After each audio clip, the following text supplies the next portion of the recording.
aanu u wareejin lahayn dhaqaalihii kasoo xarooday eventkii ururka hadaf u dhacay bishii October ee lasoo dhaafay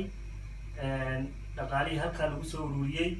ugu horeyn waxaan jeclaan lahaa inaan u mahadnaqno dhammaan dadkii tabaruca nagala qayb galay dadkii na soo ajiibay ee xafladda nagala soo qayb galay guddigii aanu hawshan u wadnay wadada Guban iyo Xeer gobolka Saaxil waxaanu kaloo jeclayn in aanu halkan kusoo bandhigno lacag qadarkeedu uu yahay $25,000 oo noqonaysa facekii u horeeyay xafladii aanu qabanay iyo maxay ahayd taasoo ah tabarucii labaad oo tii ka horeysay $10,000 ahayd sanadka bilowgiisii halkaa runtii kuma eka lacagyo kale ayaa soo socda lacag yabo ayaa jirta oo ilaa $36,000 gaaraysa oo iyaduna weli dibadda ku maqan oo iyadana aanu filayno waxna ayna soo galeen waxna ay naga maqan yihiin taana aanu dadkii runtii farayno inay maxay ahayd dhaqaalaha kusoo dadaalaan sidii wadada hawsheeda loogu qaban lahaa run ahaantii lacagyoga marka la isku daro oo ku dhawaad noqonaya $60,000 xukuumaddu waxay naga ballan qaaday inay intaa in noogu deeqi doonto oo nagu taageeri doonto si dadka wax qabsanaya loogu gubaabiyo ay wax u qabsadaan waxaan kaloo intaa aan ku dari lahaa wadadu xilligii faysyadii ugu dambeeyay bay maraysaa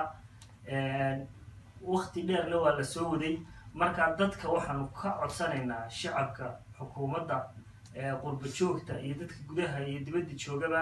in ay ku dadaalaan sidii ay wadada u dhammaystiri lahaayeen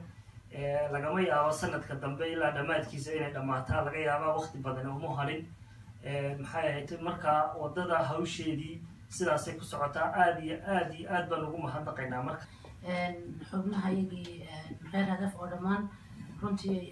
time badan iyo effort badan geliyey inay maaragtay lacagtan iyada hadda noo soo ururtay ay soo ururiyaan aad baan ugu mahadcelinayaa waxaan kaloo mahad gaara u celinayaa dadkii maaragtay nala soo shaqeeyey lacagtan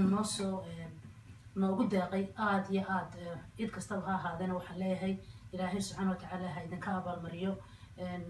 sida maaragtay intaa wax ka badan ilaahay ha idinku bedelo ayaan leeyahay intaa waxaan ku darayaa runtii Mustafa sheegay warbixintii ururkayaga in maaragtay lacagta inta noo dhiman tirada la sheegay ay dadkii lamid ah ay ku maqan tahay inay sida ugu dhaqsaha badan insha Allah tacaala inay noo soo ururiyaan baan rajaynayaa waxaan halkan ka salaamayaa anoo runtii ku dheeraana xubnihii kalena ay joogaan inaan maaragtay salaamayo guddigii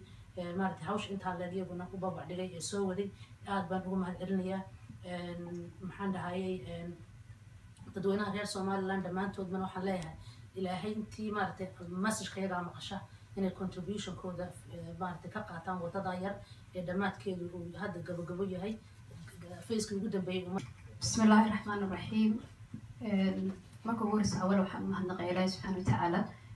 hawshan maxaa la yidhahdaa ballaarhkeeda leh noo fudeydiyey noo hirgeliyey mar labaadka waxaan u mahadnaqayaa dhammaan xubnaha guddiga hadaf mar saddexaadka waxaan u mahadnaqaynaa guddiga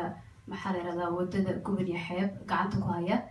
maxaa la yidhahdaa u dhabar adeegay maxaa la yidhahdaa caqabado badan oo hor yimiday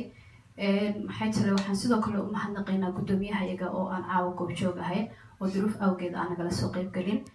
laakiin guddoomiye ku-xigeenka iyo dhammaantii aan mas-uul ka nahay caawa waxaa halka lagu wareejinayaa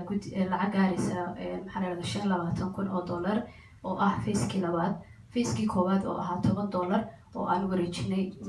$10,000 oo aan maxaa la yidhahdaa wareejinteedii aan goobjoog ka ahaa maxaa la yidhahdaa magaalada Guban iyo Xeeb meesha wadada halkii maalintaa maraysay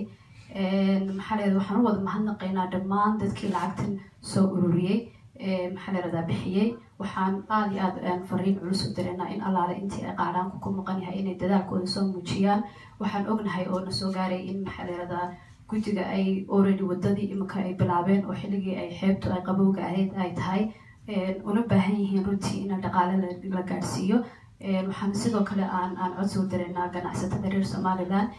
maxaa la yidhahdaa iyaguna deegaanada u dhashay in iyaguna ka qayb qaataan sidoo kale inay maxaa la yidhahdaa roobabkii ay u geysteen maxaa la yidhahdaa burbur iyo dhaawac uu kasoo gaaray ayaan iyadana aan ognahay oo maxaa la yidhahdaa iyaduna qarashkii intii inka badan usii labalaabaysaa so alxamdulilah waxaan ognahay in reer hadaf ay dadaal badan ay muujiyeen oo ay markii labaad ay lacag u gudbinayaan wadada tahay dhammaan waxaan ka codsanaynaa in allaale intii ay wadadu qusayso iyo in allaale intii daafaha adduunka jooga in ayaguna dadaalkooda muujiyaan oo ayaguna ka qayb qaataan in yar iyo in badan intii ay awoodaan waa isku mid lacag qarashku marka insha allah ayagan baaqaasan u dareynaa waxaan halkan ka wada salaamaya dhammaan guddiga wadada ee xeebta jooga hinde maxamed jaamac injineer faarax maxamed xaaji aadan iyo in allaale intii la shaqaysa golaha deegaanka ee berbera dhammaantiin waa wada salaameynaa insha allah الرحيم السلام عليكم ورحمة الله وبركاته دمانتي وانا دي سلامية كل هذا بدن هان مبرحشو انتي هم هنتريد والليدي وما هدناق ومحن ما انتودنا iyo lacagta wali aan soo gelinaya lagu yabahay waxaan ka codsanaya dadkii yabahay lacagta sida ugu dhaqsaa badan la insha Allah in lacagtaas uu soo xirtaan rajeynayna wadadu waa gabagabo waxaa kaloo jirtay markaan sameynay fundraising event kan sameynay October ay joogeen mas'uuliyiin dawladda ka tirsan lacagna ku ballan qaadeen lacagta fadlan waxaan codsanaynaa in mas'uulkii kolay noogu wasaaradda hawlaha guuri iyo guriyeynta